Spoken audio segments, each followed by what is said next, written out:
Hello and welcome to today's Industry Week webcast, Industry 4.0 Building the Digital Enterprise, brought to you in partnership with PwC and sponsored by Epicor. My name is Steve Minner. I'm the Executive Editor with Industry Week. Before we begin, let me explain how you can participate in today's presentation. First of all, if you have any technical difficulties during today's session, please press the Help button on your player console to receive assistance in solving common issues. If at any time you're having audio difficulties or slides are not advancing, simply hit your F5 key to refresh your webcast console. This webinar technology allows you to resize the presentation by clicking the Maximize icon or by dragging the lower right corner to enlarge the window. We welcome your questions during today's event. In order to submit your questions to today's presenter, simply type your question into the question window on the left-hand side of your screen and then hit the Submit button. We'll be answering as many questions as possible during the question and answer session that will follow the main presentation, but please feel free to send in your questions at any time and we'll add them to the queue. On your console, the PwC and Epicor logos are hot-linked, so if you want to visit their websites during this webcast, you can click on the logo and a new window will open. This will not take you out of the webinar. Please also be aware that today's session is being recorded and will be available on the Industry Week website within the next week for you to review. You'll be notified by email when the archive is available. Now let me introduce today's presenter. Stefan Schrauf is a partner in operations strategy for Strategy and PwC's strategy consulting business and the Industry 4.0 Europe, Middle East, and Africa lead. He has more than 12 years of cross-industry experience in supply chain management, sourcing, and product development. He focuses on helping clients develop and implement strategic changes in core operations. His experience includes supply chain strategy and transformation and operating model design in engineered equipment, product, and aftermarket businesses. Welcome, Stefan. Thanks, Steve. So hello, everyone, and thanks for this great opportunity presenting to this audience, the experience that we have gained by working over the last 3 years deeply with clients on global level on helping them to build the digital enterprise and making them ready in use of Industry 4.0 or IoT as it's called in some of the other regions. We're going to elapse now over the next 45 minutes to an hour is we want to touch on different aspects, how companies and industrial companies are focusing in applying digital and basically where the value of digital sits and where applications have been successfully implemented with some of the clients here in Europe, in the US, but also in Asia.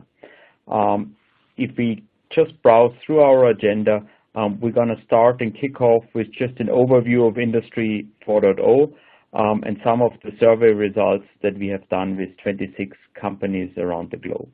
Secondly, we're going to have a deeper look into how product businesses are changing towards the more service-oriented operations to capture the revenue potential and customer intimacy going forward. Thirdly, we're going to look at the horizontal integration, the digitalization of supply chain or value chains connecting customers all the way to suppliers. Fourth, we're going to look at vertical integration, all the topics around smart manufacturing and successful application that has helped companies to accelerate their production output, efficiency, but also increase their agility to respond to customer demand. And last but not least, we're going to have a look at how companies have really done that journey and applied digital and what are some of the success factors of the companies are using to really make digital the norm of the future already today.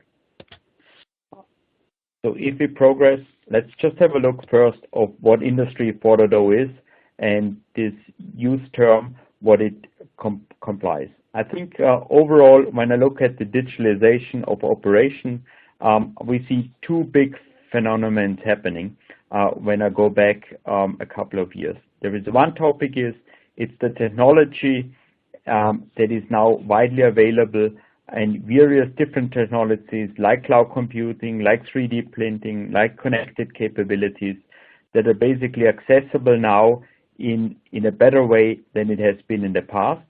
But secondly, as you see on the right-hand side, there is also a pull from the market, the consumer, you and me, that are using technologies more widely now, that is also becoming the norm how businesses are operating.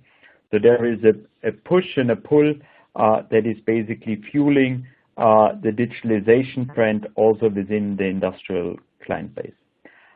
But as quite often seen, I don't believe, or we don't see that digital is only a revolution. I see it more, it's a steady increase and a steady application of making our processes and our operations of today better and fit for the future. So I'm more thinking about the evolution where digital is applied in all the different functional aspects of today's operation. If we then have a more deeper look, what is Industry 4.0? And we have taken deliberately to really have a better definition of what Industry 4.0 is, that when we have done some of the research around the globe. I think Industry 4.0 overall is really built on the combination of various different technologies that are applied in 4 key areas. Area number 1, in the middle, as you can see, new digital business models or service model. So everything that is basically changing the way we interact with our customer, or the use of data to basically develop a new value proposition that goes beyond the products we are producing and selling. Secondly, it's a digitalization of the supply chain, which is using technology to bringing the customer and the demand closer to our production and all the way to our supply base and the multiple tiers beyond that. And thirdly, it's making our manufacturing, the 4 walls of manufacturing, more efficient with a higher quality. And we're applying technology here to be responsive and reactive to the market. And the glue of tomorrow, and that's the outer circle, is the data and the analytics that builds the fuel and the core for all of those applications that are either in topic number 1, 2, or 3 embedded. To make it successful, there needs to be an enablement around the company available, where we need to rethink how our IT architecture and data management is done going forward. We need to think that our products are communicating remotely and off-site, and basically what are the compliance and the security implications that are linked to this. Moreover, our organization, the way we work together, we will need to rethink going forward in a more digital enterprise. Here, key will be that the culture of tomorrow is not anymore functional excellence, as we have done it in the past. It's really looking at more agile, cross-functional ways of working that are outcome-oriented. And lastly, I think in the digital world, we're going to see that not everything companies can build themselves. Being able and clearly having a partner strategy to build new ventures or to build future capabilities that go beyond the engineering of the product itself require a more open thinking structure than what we were used in the past. And I think what you see here, this entails really what industry and the components of Industry 4.0 is. And I want to stress here out, very often the term Industry 4.0 is linked just to manufacturing, and that is not the case. The same is when you think about the term IoT that you very often hear, which is more the ecosystem and building platforms that allow us to have new business models. I think the core change that we are seeing globally is how the digitalization is changing manufacturing, supply chain, and the service and new business models alike. If we then go on, and I think what's the current state of digitalization of most of the producing industries, and one of our recent studies that we have launched, and it's the largest industry and IoT-related study globally with 26 countries around the world. We have reconfirmed that digitalization is not just a trend that people speak of. Digitalization has arrived at the doorstep of most of the companies.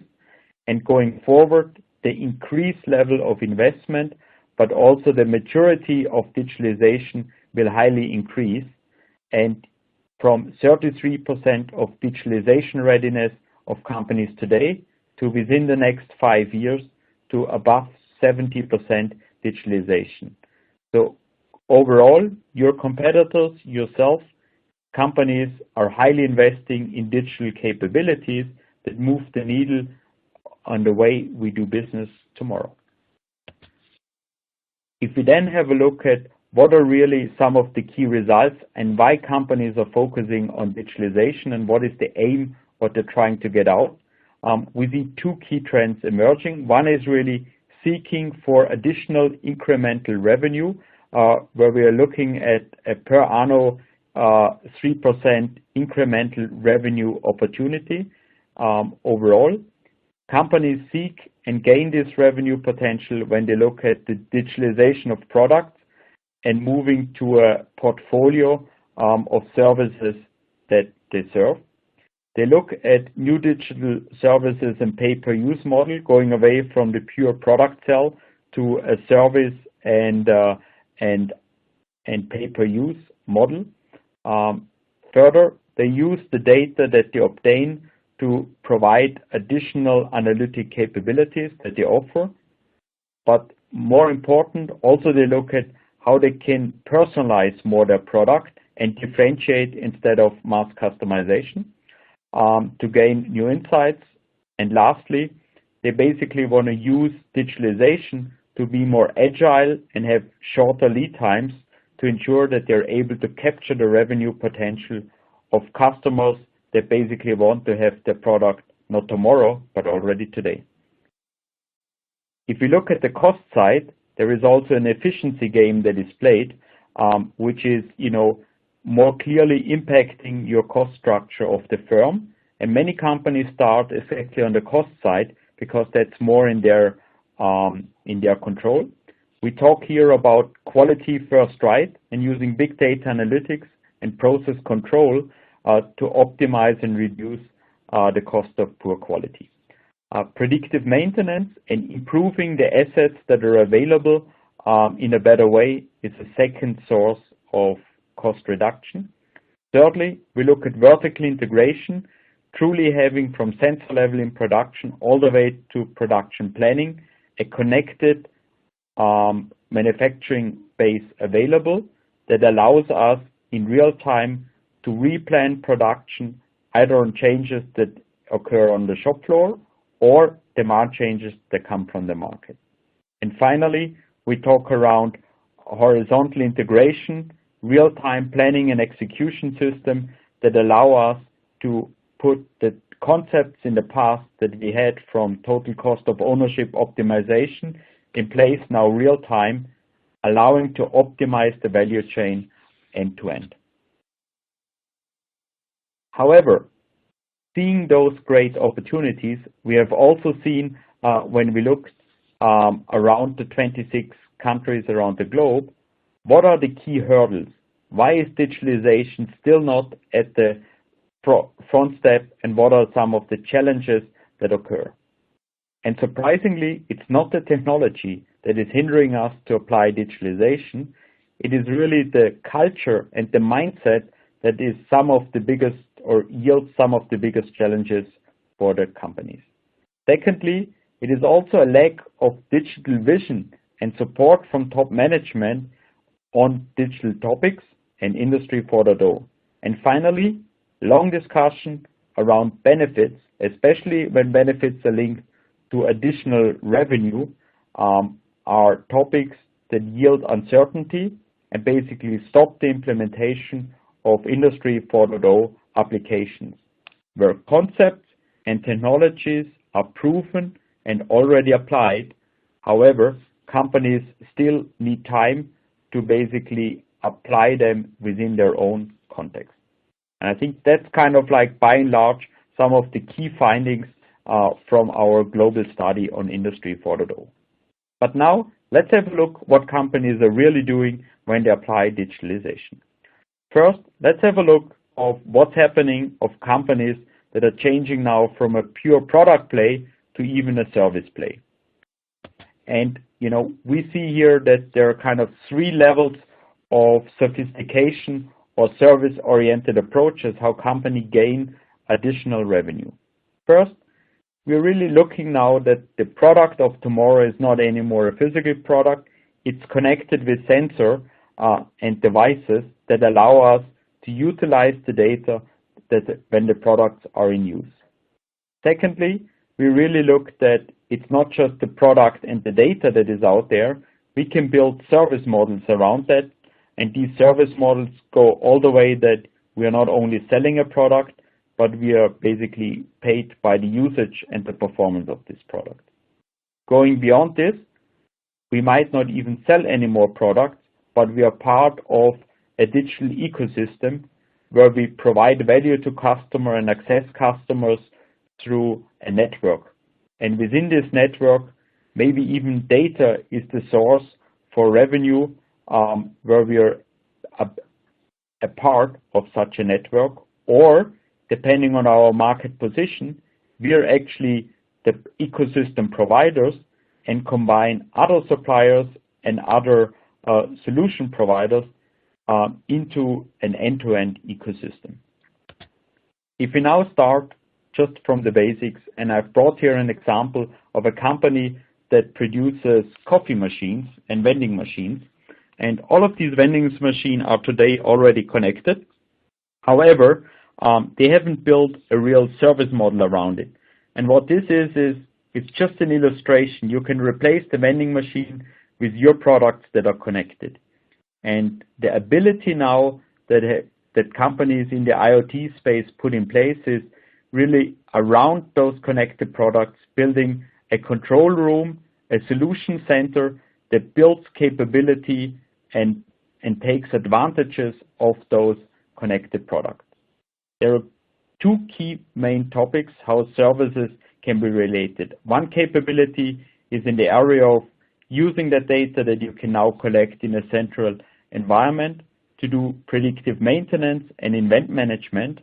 And secondly, we're looking at consumption-based replenishment logics that allow you to continuously be in contact with your customers and ensure that the product is used with the right performance. Predictive maintenance allows you to truly go into a service play, and event management in terms of downtime either enable the customer to repair it themselves through augmented reality solution, or even use 3D printing technologies to ensure that spare parts are available and your service force is steered in the right way. Key is you can now, instead of the product, change the way you organize your service organization and the services that are linked to it. Secondly, you also look at thinking through what your contracting, pricing, and invoicing model is that you can now steer with a central reliability or control center, plus what are kind of push and interaction models you have now on an ongoing basis with the products that are in use in the field. This allows you to really move on not only to a service model and improve service operations, but these are capabilities that also allow you to go to a more pay-per-use model. If we go to the next slide, we are actually changing now the model and go even turning the needle once further. This is one of the providers of construction equipment, different industry, and this company has taken the reliability center even a step further. Similar to the case before, it's connecting the product. However, it's not just sending and analyzing and doing the maintenance service better. It's moving the needle to do uptime guarantees and change even to a more pay-per-use and consumption-based model. So this allows now the company to really, besides selling the product, to really have a continuous revenue stream and being paid by the usage of the product going as far as even the operations of the product, in this example, on the construction site or within a mine, is now operated by a company that in the past was only selling the product. Finally, let's have a look at some of the ecosystem providers, and this is an example of one of the building companies that is basically helping an engineering company that is helping to build up large complex sites like chemical plants or other major sites in the world. Here, they have taken a more ecosystem approach to be really the site operator and ensure that people that have large and complex production sites to run them more efficiently and build a platform that they can use. And they started off with basically integrated augmented reality solution and repair services, being able to manage for a company all the different repair companies that come on site and have them integrated in their platform. So that the company, you and me, we don't have to go to all of the different repair service companies. We go to one stop and he basically manages the network behind. If you think about large complex site, there is a 3D printing service that you can apply that typically companies don't want to run. Here, the master data is linked to a 3D service fleet that is globally available where the spare parts are directly printed. Going further, site engineering, data analytics are capability that are built up in an ecosystem that companies can use. Going further, even spare parts and logistic solutions from different spare parts providers are integrated that not 15 different companies are supplying to the doorstep of your company, but that this is done in a more customized delivery that through cross-docking has already combined the shipments you need. Going all the way further, that some areas of your manufacturing plant are now operated by this company, building up a full ecosystem that encompasses and combines different service provider, different IT solutions, and managing the master data in terms of site management for some of the companies. This is an example of an ecosystem that they have built. Equally, you have seen ecosystem of the connected home or ecosystems that are in the energy space occurring, or ecosystems like the GE platform that is very widely cited. But I think these are all elements where you as a company need to think through where is my game and my right to win in the future, and what is my value proposition that I can access and the capability I need to secure or even enhance the revenue potential of tomorrow. Moving on now, let's have a look at digital supply chain and what is changing in the world of supply chain through digitalization.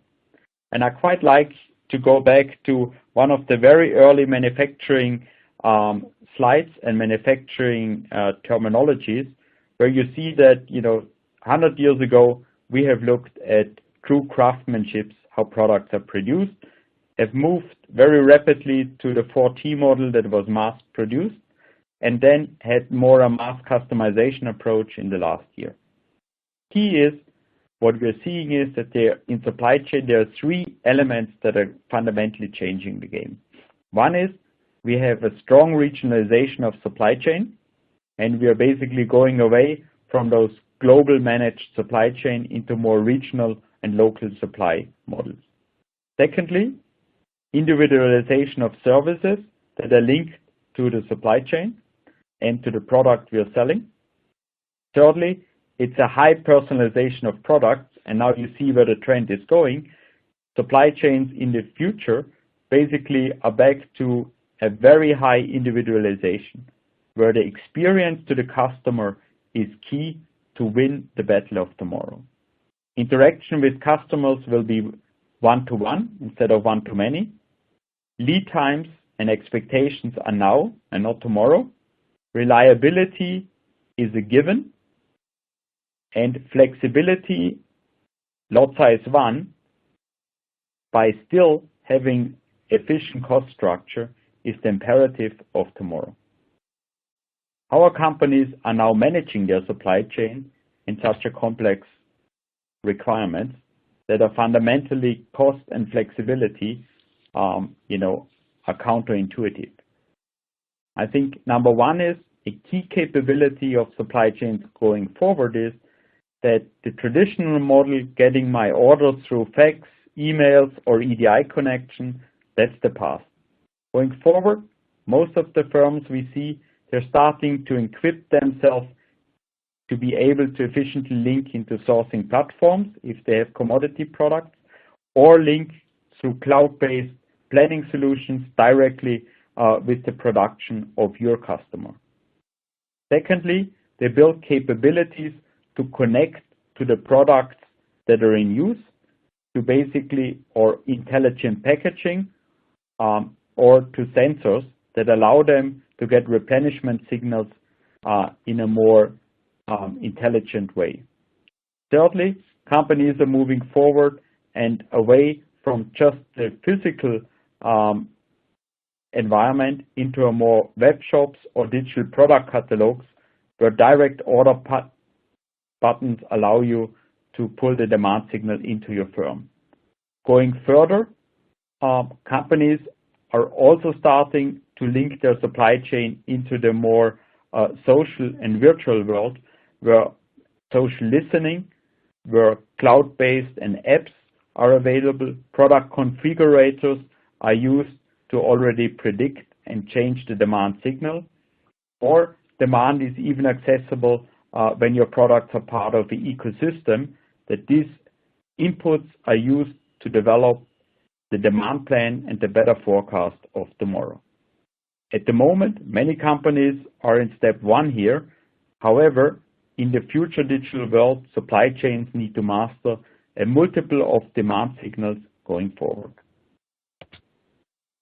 Progressing, these demand signals change now the way supply chains are operating. In the past, we had supply chains that are basically functional in the way they're organized, which means that you have a functional sub-optimization.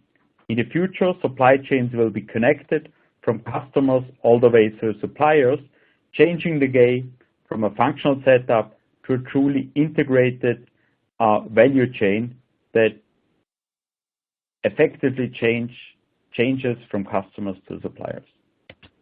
How is this done? Companies are changing and implementing cloud-based planning platforms. And these are platforms that are used a lot in the electronic industry in the past that are now available and are overlaying the ERP systems of today and allowing to really, in a cloud, do demand planning, supply planning, and inventory planning real time, assessing changes from demand all the way through supply, and optimizing them in real time and responding hence to changes and optimizing them. Next, changes in logistics are vivid. You see on the one hand that warehouses and the customization requires that warehouses are not optimizing any more full pallets. It's the requirement of having pick and pack solutions that are more in an automized fashion available that will change the way some of the warehouse structure of tomorrow will look like. Logistic visibility allows you to track your component all the way until they are delivered. But that's not where it stops. Autonomous supply, think about the autonomous truck. Automated loading and unloading stations allow you, without human intervention, to link manufacturing sites and warehouses with each other in the future, developing a highly effective network of supply. Finally, the way you and we are getting the products, they will find the way, and there are different routes to basically allow the products are shipped to the end user. And hence, many of the companies that in the past went through 2 or 3 stages of distribution models and distributors have now the ability through digitalization to access the customer directly and build up new or omni-channel delivery solutions. Finally, supply chain is not all about planning, and it's not all about demand sensing and advanced distribution.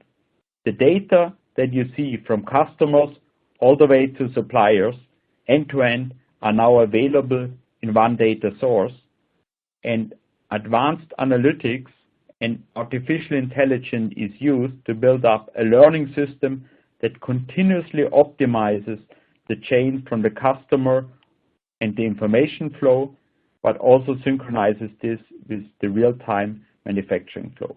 And these kind of learning systems, and we see very often the Amazon example cited, are capabilities of the supply chain leaders of tomorrow that they put in practice and use. Progressing and having a look at manufacturing now. Manufacturing is really about three key areas where digitalization is changing. And I do not want to use the 3D printing as an example because it's just changing and adding new technologies to substitute some of the production steps potentially. But the real change that we are seeing in production is what I like to call the connected production, where vertical integration changes the way products from field level all the way to the production planning system are integrated. It allows you to use the data to prescriptive analytics and predictive maintenance. We use new technologies for inline quality management or flexibilization of production, and a high investment in changing the way humans are interfacing either with robots, how you have human-machine interfaces, but also augmented reality is used to support the employee of the future. And finally, HEVs are helping us in an automated fashion provide materials from one station to the next, building a network within the manufacturing space that more efficiently organizes the flow of goods within the plant. It helps automate some of the production steps to make it less human dependent. But thirdly, it integrates in a more efficient and smarter way the employees of the future and enables them that they can do various tasks at the same time as human-machine interface and augmented reality helps them, and even a lower qualified production worker to do a higher variety of tasks than what they're able to do today, making it a more flexible while still highly efficient network of tomorrow. Let's have a look at some of the really key concepts that companies are implementing. And the term that is overused in IoT is the MES system that is now very often implemented, building the connection from sensor level on the left-hand side through process control all the way to asset management. Key is what you see in the middle is what you do when you have all of your sensors connected in a manufacturing site. Because the real value only comes in when you build practices around production, real-time production scheduling. You connect with inventory management where you have true visibility on where your goods are. Process control and stability is used to do online and inline quality management. And finally, maintenance operations and predictive maintenance are built upon this data set. And now the value comes in if you're able to connect all of those four activities, you have a truly responsive system that in each moment can optimize inventory, quality, assets, as well as integrate with the demand from supply chain and real customers to ensure that we are producing what the market demands today. If we then move on to some of the examples, for instance, predictive maintenance. Here an example of one of the large chemical companies that have really connected the assets and built a control and reliability center where they analyze the health of their production sites and the health of their processes, which allows them to, on the one hand, based on analytics, do a planning and better predictive maintenance, but also in terms of events or anomaly they have detected, be able to connect to the workforce on site and help them through augmented reality to give the right information around the challenge, but also the repair instruction on their handheld to enable them to be as efficient as possible to fix the problem. Finally, and this is an example from Magna Steyr, a company that produces for OEMs in a highly flexible and state-of-the-art Industry 4.0 manufacturing site, cars, where the line is not fixed to one car. They can produce after each other different cars in different configuration. How have they achieved this? In addition to the connected manufacturing floor, where they have the MES system in place, they have invested in flexible machine grippers, in resource management to ensure an inline quality to basically detect real-time the performance of the manufacturing line and ensure that each change in the configuration from one car to the next is visible to the employee and the material logistic is steered automatically and is aligned. If we then move on, let's have a look how companies have successfully built that enterprise. And it's, when you remember at the beginning, we have really looked at what were the key challenges. And the key challenge was not for companies to understand the concept, but to really put it in practice and having the people skills and also the management buy to fuel this. And through this work, we have seen kind of a pattern what successful companies have done to manage this digital transformation. Step one, and at the bottom from 1 to 4, it is really to be clear on where at the moment you stay within manufacturing, supply chain, and service, where you can change the needle and where do you know what kind of capabilities I possess. But then think about how could in the future the digital vision of the company work, but then be clear on what's the value case behind and also quickly start implementing some prototypes and pilots. In this digital world, your management team, it's very difficult to convince just with a business case. Having a proven pilot or prototype, most of the successful companies have started with prototypes or even one of their manufacturing sites that they have changed, or some of the supply chain capabilities or service model that they put in place to basically show what's the potential of digital.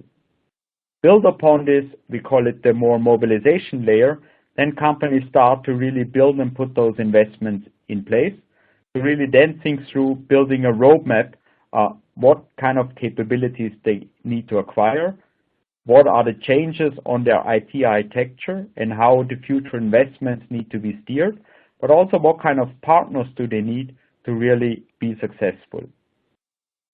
Leading then to somewhere where we then have, a clear resource commitment in terms of people, recruitment, and financial investment that is available to basically fund the transformation over the next year, but then also build what we call a digital organization and governance to ensure that those capabilities are harvested and developed gradually over the top.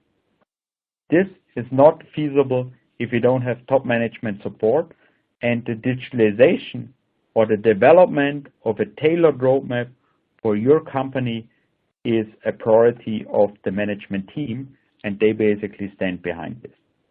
Just from the bottom up, little initiatives, the larger transformation that yields those revenue and efficiency gains cannot be captured without the top management support. Moving on, I now just showed some of the examples of companies. Here, for instance, one example how companies have looked at their R&D process which was key to really understand where on a digital maturity in the way they produce digital products, in the way innovation is done of digital products, in the way, for instance, operating models are developed, or in the way customers are giving input into the R&D process.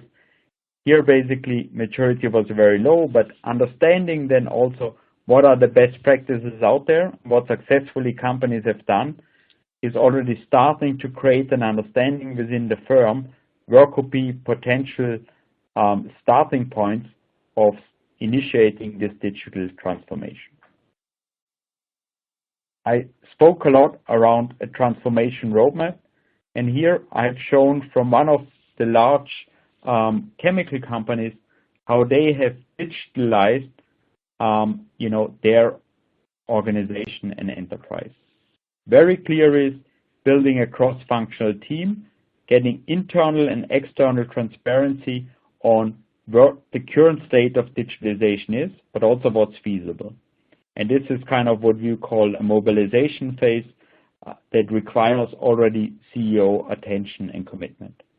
From that, typically companies go into a stage where we start building a digital vision and roadmap, where high-level business cases are developed, but already very early, as you can see, pilots and prototypes are launched to develop a more concrete and tangible vision that is already in some areas put in place.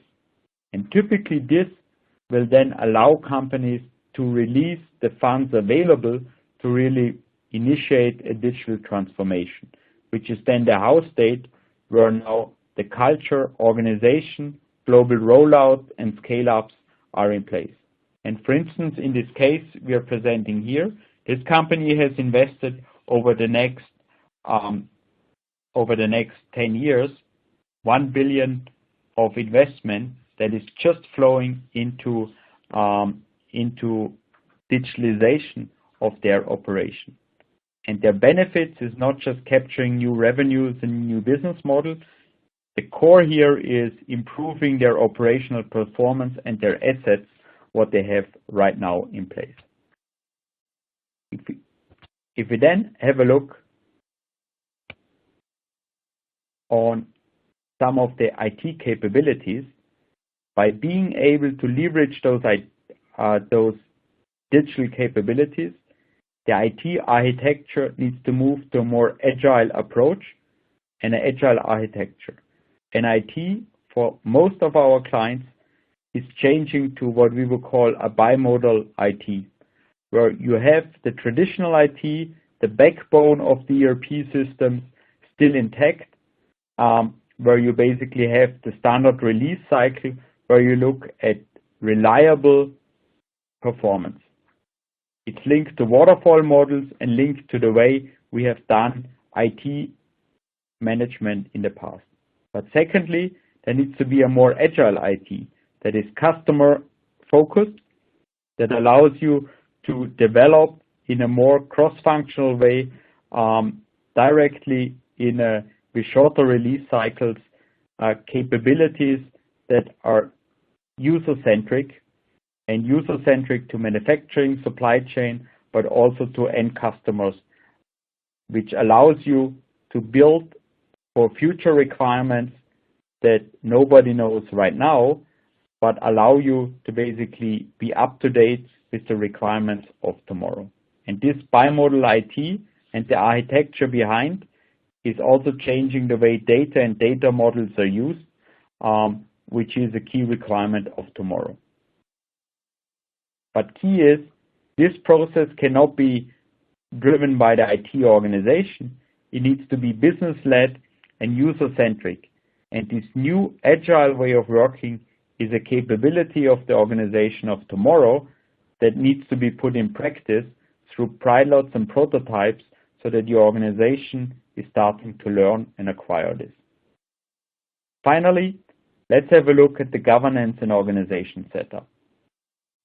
There is 3 levels of how the governance structure of the company can enable and fuel the adoption of digitalization. One is where is digitalization driven initially, and what kind of model do you have put in place? Some companies are basically operating with a digital committee.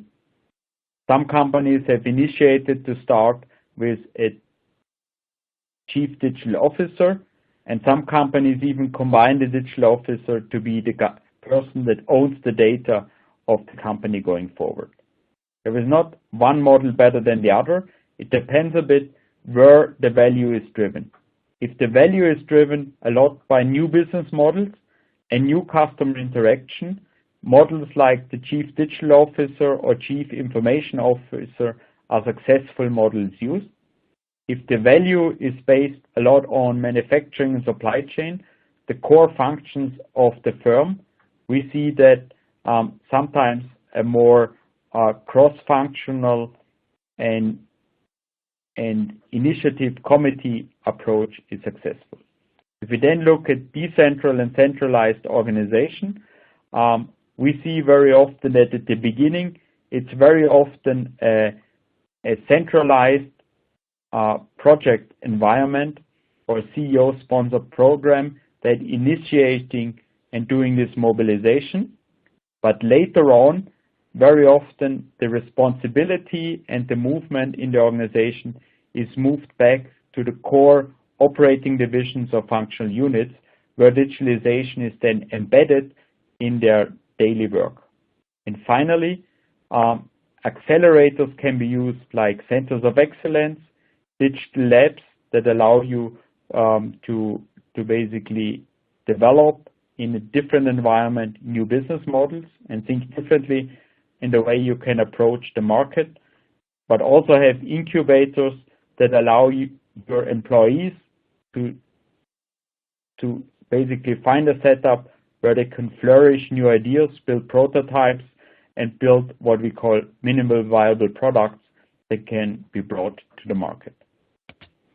With this, I want to head back to Steve and thank you for your attention, and hopefully that this has triggered some questions that we're happy to answer. And we're sharing some of the results from what we have seen now working with many industrial firms on moving the needle on digitalization. Thank you. Thank you, Stefan. That was excellent. And we're talking here about an extremely dynamic topic, so we're very pleased to get these insights.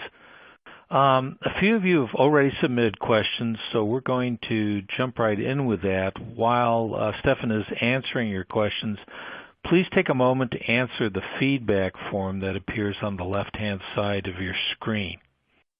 And with that, we'll go to the first question that came in, and that is, what roles do data and analytics play in digitizing the supply chain and fully integrating every aspect of the movement of goods?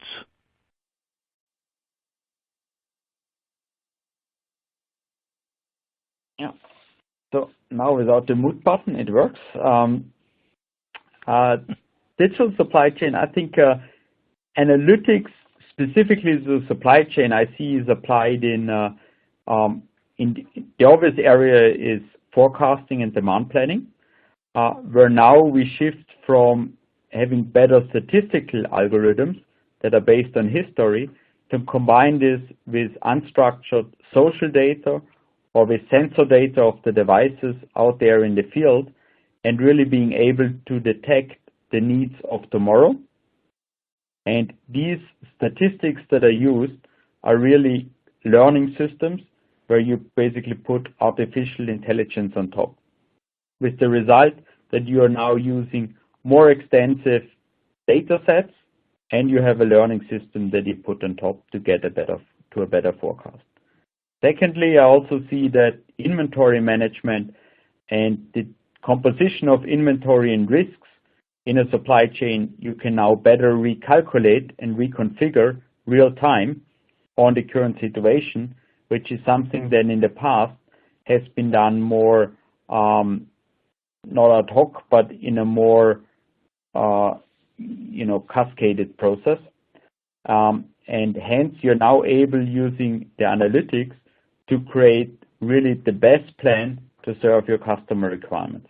And I think these are some of the areas where I see analytics really going and being applied in supply chain specifically. Okay. Okay.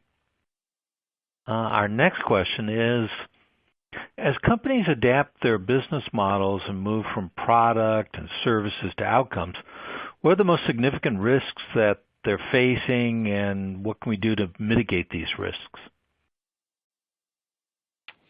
I mean, the key shift obviously is, instead of selling a product and having this one-off sale, you're now really looking at the continuous service revenue, and this continuous service revenue is very often linked to the performance of your product.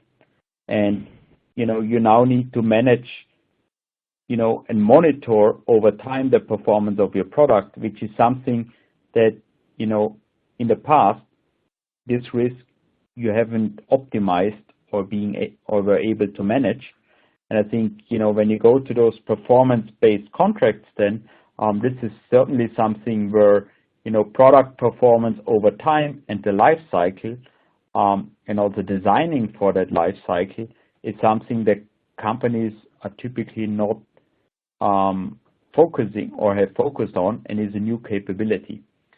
And secondly, when they go beyond the performance-based contracts, when you think about the usage-based models, or where companies even operate then the revenue risk and the demand is even not under the control of the company. So basically, your future revenue model is really depending on the usage of the product now, and this is a risk which you need to simulate from a commercial side, which is a capability that companies are not aware, and in the past you have not managed. And I see that these are capabilities that especially industrial companies have not mastered yet. Okay. Our next question is, can a company that using the capabilities of Industry 4.0, can they get the results automatically of a machine's capability?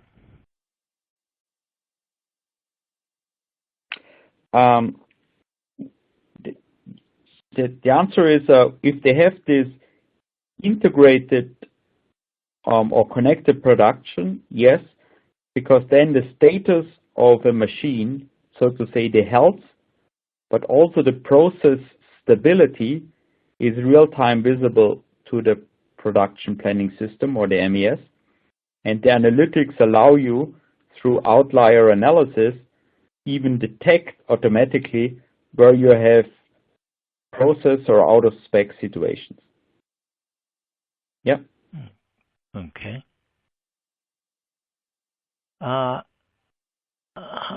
Another of our participants is wondering, any thoughts on how big data technologies, NO, SQL, AI, etc., will play into the industrial Internet of Things in the future?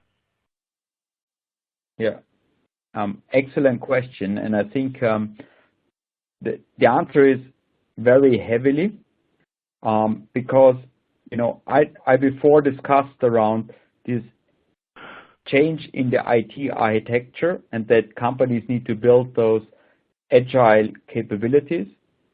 One part of it is also that they need to build a data lake, which basically combines the different data sets and extracts them out of the functional silos and combines them with the usage of the product in the field.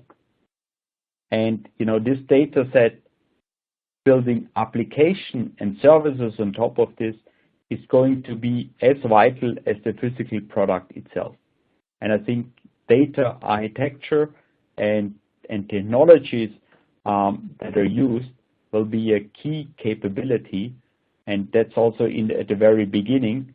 For me, that's kind of the glue and and a must-have capability of industrial companies going forward. Okay. May I just add one thing? Sure. Key is to really also define in that game whether all of the data and system capabilities you really need to own yourself, or you have the right partner and venturing in place to acquire this capability. Okay. Our next question is, how are robotic process automation and digital transformation combining to take human roles out of the manufacturing process altogether? Yeah. So, we have here a very and now I'm giving you a bit of a German perspective, and if you look at the labor laws and everything, there is a high discussion around, is digital taking away all the jobs, and and we just did another study where actually shows no, digitalization is improving the competitiveness actually of manufacturing, and it's actually ensuring that some of the activities that we have offshored in the past and that are now coming back because supply chains need to be more rigid and more agile, and this is something where you look at onshoring capabilities, and digitalization is helping you to achieve this. And secondly, it's also freeing up capabilities within the company from a more, because you automate the lower labor activities. Key is to reskill and retrain them so that they can help you to really build the new service models and opportunities in place. Okay. Next, what is the largest challenge in finding the right talent to build a digital organization and digital capability? Yeah, I think it's the talent is really the capabilities of tomorrow. It's not something that you can train and it's just one functional expertise. If the digital solutions and also the services are always a combination of different skill sets. So you need to find people that are open to work together in a more agile and cross-functional way.